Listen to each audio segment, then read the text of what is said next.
Well, the first thing let me. Hello, everyone. This is Jeffrey Geisner for the Obligation of Memory podcast and the KeepSake Diaries, our new KeepSake platform.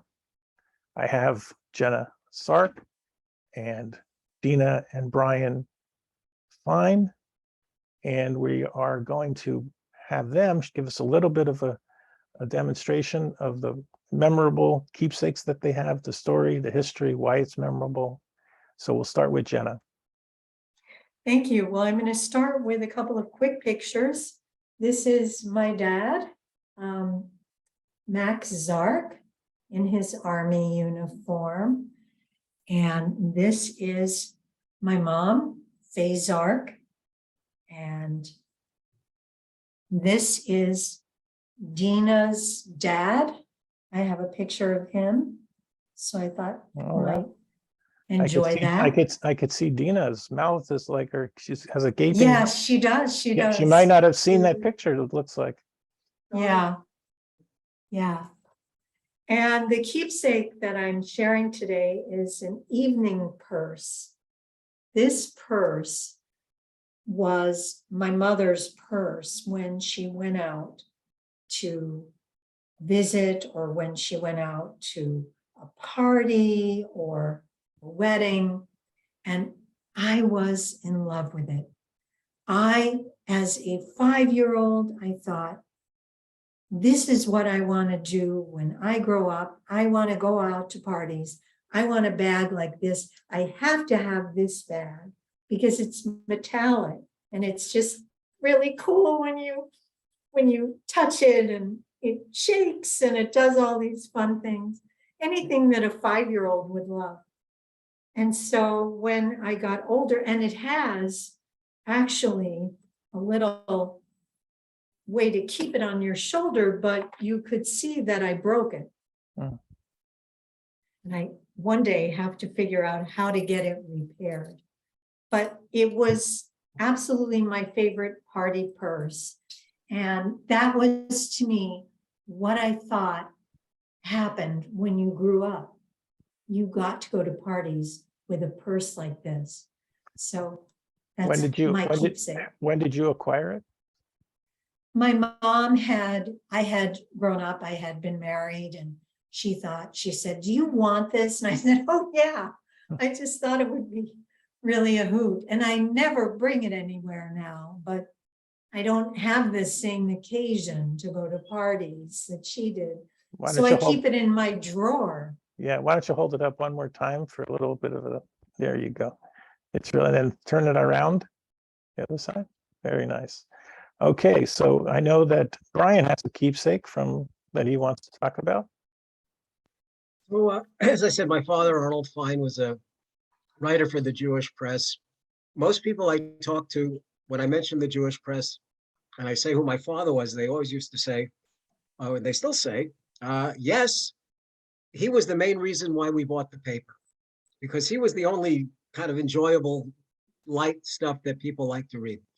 And my father was very purposeful in that way. He wanted to provide a little bit of an escape from the mundane world and from the bad news. And he wanted to give people, shine a positive light on things. Yeah, the Depression was depressing, but you know what? We had good times. So he wrote this book, and it's called I Remember When.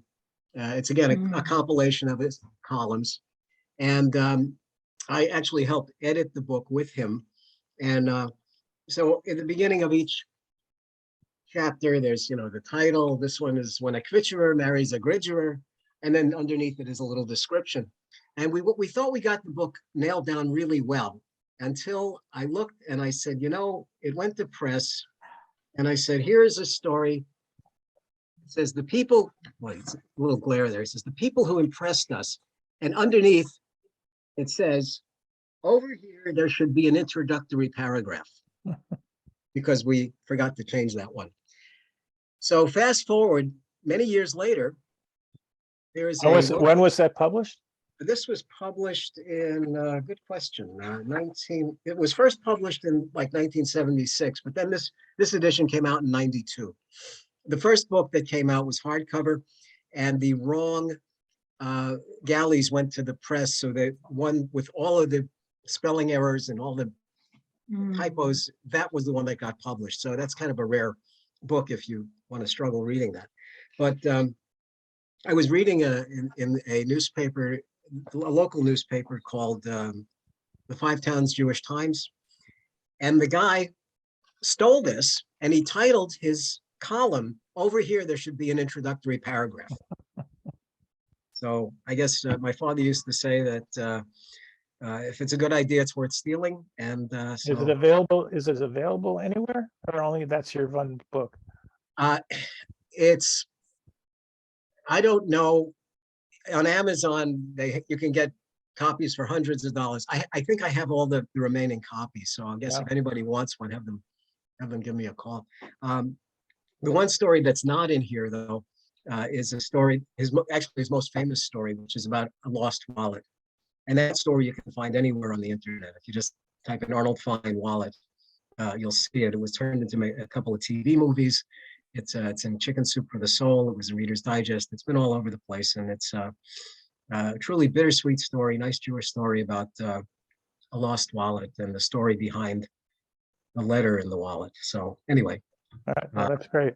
And Dina, I saw you getting something. Do you have something for us? Yes, I did find something. I don't think my mother was very sentimental, but this is after she passed away.